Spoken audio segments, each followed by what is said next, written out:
Condition வந்து அதுக்கு கொடுக்குறாங்க. அந்த கண்டிஷன் என்ன அப்படின்னா, சென்னை சர்வதேச விமான நிலையத்துல அதனுடைய பயணிகளை தாங்கும் திறன் அதுல வந்து எவ்வளவு ஏரியா எவ்வளவு கெப்பாசிட்டி இருக்கு அப்படின்னா 3.5 கோடி 35 மில்லியன் கெப்பாசிட்டி இருக்கு. ஆனா இன்னைக்கு வரைக்கும் 2.2 கோடி தான் வந்து மக்கள் அதுல பயணம் பண்ணியிருக்கிறாங்க. மீதி வந்து 1 கோடிக்கு மேல அந்த மக்கள் இன்னும் வரல. 1,30,00,000 மக்கள் வந்து இன்னும் அதுல பயணம் பண்றதுக்கான ஒரு வாய்ப்புகள் இருக்கு. இன்னும் அதுல வந்து பயணம் பண்ணல. அப்படி இருக்கும்போது நீங்க பரந்தூர் விமான நிலையத்தை அதற்கு முன்னாடி இங்க 35 மில்லியன் அந்த ஹையஸ்ட் கெப்பாசிட்டி அட்டைன் பண்றதுக்கு முன்னாடி நீங்க பரந்தூர் விமான நிலையத்தை நீங்க தொடங்குனீங்கன்னா ஒவ்வொரு பேசஞ்சர்னாலையும் இந்த சென்னை விமான நிலையத்துல நாங்க வந்து எங்களுக்கு ஏற்படக்கூடிய இழப்பை தமிழக அரசு நீங்க பணமா கொடுக்கணும்னு சொல்றாங்க. ஆனா அது எவ்வளவு என்ன அப்படிங்கிறதெல்லாம் வந்து இன்னும் தீர்மானிக்கப்படல, டிஸ்கஷன்ல இருக்குன்னு சொல்றாங்க. அப்ப இது வந்து இன்னும் ஒரு 3.5 கோடிக்கு இன்னும் வரவே இல்லை. வருமா வராதாங்கிறதும் இந்த ப்ரீ ஃபிசிபிலிட்டி ரிப்போர்ட்ல அதற்கான எண்ணிக்கையோ அதற்கான எஸ்டிமேஷனோ வந்து இதுல கொடுக்கப்படல. ஆனா இந்த தமிழக அரசும் வந்து நாங்க அதுக்கான பெனல்ட்டியை உங்களுக்கு நாங்க கட்டுறோம் அப்படின்ற மாதிரி அவங்க ஒத்துக்கிட்டு இந்த அப்ரூவலை வந்து வாங்கியிருக்கிறாங்க. ரெண்டாவது வந்து இந்த என்விரான்மெண்டல் கிளியரன்ஸ் அப்ரூவலும் வாங்கணும்னு சொல்லியிருக்கிறாங்க. பட் அதுக்கான அறிக்கைகளும் நம்ம கிட்ட இன்னும் இல்லை. இப்போ இதுல வந்து நாங்க கொஞ்சம் சட்டப்படி என்ன சொல்லுது, கான்ஸ்டிடியூஷன் படி என்ன சொல்லுதுங்கிற விஷயங்களையும் நாங்க எடுத்து பார்த்துக்கிறோம். ஸோ நிறைய அறிக்கைகள், நிறைய நீதிமன்ற ஆணைகள், 1 2 கிடையாது, நூற்றுக்கணக்கான நீதிமன்ற ஆணைகள் இன்னைக்கு இருக்கு நீர்நிலைகளை பாதுகாக்கணும் அப்படின்னு சொல்லிட்டு.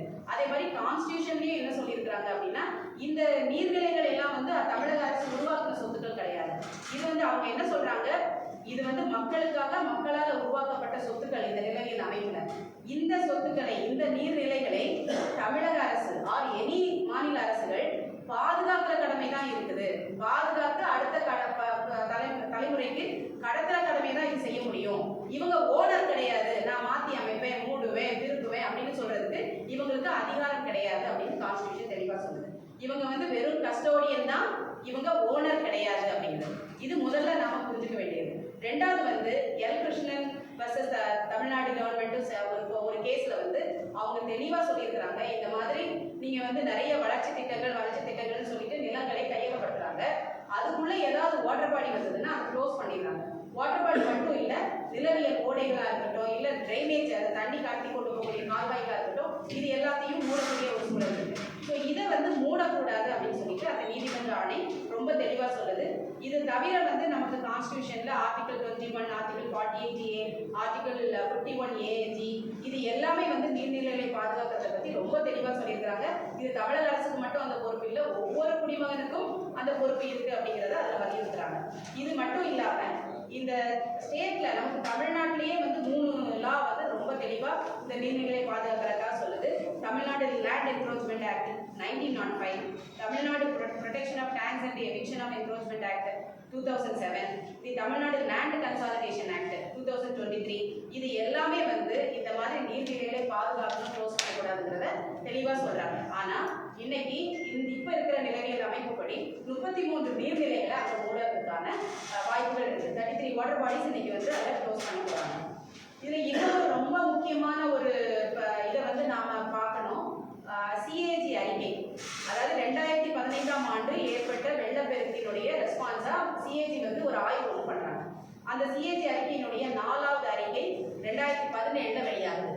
அந்த அறிக்கையில அவங்க ரொம்ப தெளிவா சொல்லியிருக்கிறாங்க, இந்த இந்த வெள்ளத்துக்கான முக்கிய காரணம் வந்து இந்த லேண்டு, இந்த நிலத்தை பார்த்து இது எடுக்கலாமா வேண்டாமா, சட்டப்பூர்வமான கம்ப்ளைண்ட்ஸ் இருக்கா, இதெல்லாம் பார்க்காம இவங்க ஒரு திட்டத்தை அறிவிச்சு பணத்தையும் ஒதுக்கி வேலையை ஆரம்பிச்சிடுறாங்க. அதுக்கப்புறம் லேண்ட் அக்விசிஷன்ல இஷ்யூஸ் வருது, அதனால லேண்ட் அக்விசிஷன்ல இஷ்யூஸ் வந்ததுன்னு சொல்லிட்டு தொடர்ந்துனதை பாதியில போட்டுட்டு நிறைய திட்டங்களை போயிருக்கிறாங்க. இது ஒரு வெள்ளப்பெருக்குக்கு ஒரு முக்கிய காரணமா அவங்க குறிப்பிட்டிருக்கிறாங்க. இதனால டிலே ஆயிருக்கு, காஸ்ட் எஸ்கலேஷன் ஆயிருக்கு. அவங்க அங்க இருக்கக்கூடிய பிரச்சனைகளை முழுமையா ஆய்வு செய்யாம ஒரு பட்ஜெட்டை ஒதுக்கிடுவாங்க. அந்த பட்ஜெட்டை வந்து கடன் வாங்கி அவங்க அதை இம்ப்ளிமெண்ட் பண்ணுவாங்க. திரும்ப கடன் கிடைக்காது, அந்த பணத்துல செய்ய முடியாது. அப்ப என்ன பண்ணிடுறாங்க, அதை அப்படியே போட்டுட்டு போயிடுறாங்க. சில நேரங்கள்ல ஆட்சி மாற்றங்கள் வரும்போது அதனாலையும் அட்மினிஸ்ட்ரேட்டிவ் டிலேஸும் நிறைய வந்தது. அப்போ முதல்ல இந்த மாதிரி சிக்கல்கள்னால இந்த CAG அறிக்கை 2015 வெள்ளப்பெருக்குக்கு முக்கிய காரணமா அதை அவங்க அதில் போட்டுருக்காங்க. ரெண்டாவது சைட் லெவல் பிளான் பண்ணி ஒரு பிளானிங்கோ ஒரு திட்டமிடுதல் வந்து ப்ராப்பரா சைட் லெவலை கருத்தில் கொண்டு பிளான் பண்ணல அப்படின்னு சொல்றாங்க. ஸோ இன்னொரு முக்கியமான இது என்ன சொல்றாங்கன்னா, ஒரு துறை ஒரு திட்டத்தை அமல்படுத்த முனைக்கும் போது அது சார்ந்த